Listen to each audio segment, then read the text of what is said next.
Damian Martinez here with EntrepreNEW, Car Conversations, Episode 3.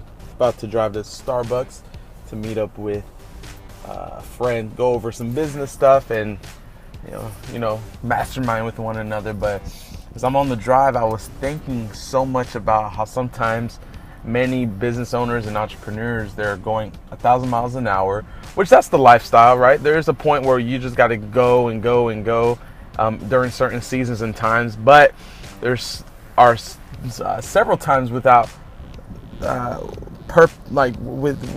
in having an understanding of you have to pull back in order to launch even further. And what I mean is that sometimes we're going so fast, we're wasting time in certain areas of our businesses and in our lives that's not being productive, and we're not being as time efficient as we can be. And even I've had to do this recently. I had to pull back for about a day or so to see where in my life and in my business specifically that I'm wasting time that's not generating revenue, that's not income producing activities. And we all have it, right?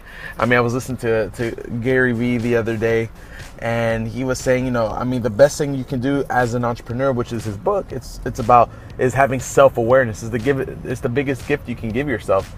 And I totally agree with this because, if I didn't look real at my business, I could just see that I was just BSing, sorry if you get offended by the word, but the reality is that I was just lying to myself, thinking that I was as productive as I could have been. And I wasn't, I was doing other activities that made me feel busy, and it got me tired, of course, but it wasn't making me the income and the money that I know my business can make. And so with that being said, understand whether it's business, whether it's life, whether it's your spirituality, whatever the case is, make sure that, especially your finances, your personal finances, sometimes you got to pull back and take some time. It doesn't have to be weeks, but just take some time to pull back, see where you need to fix, tighten those bolts so that you can launch forward. All right, Damian Martinez over here with Car Conversations, Episode 3, EntrepreNEW. Talk to you soon.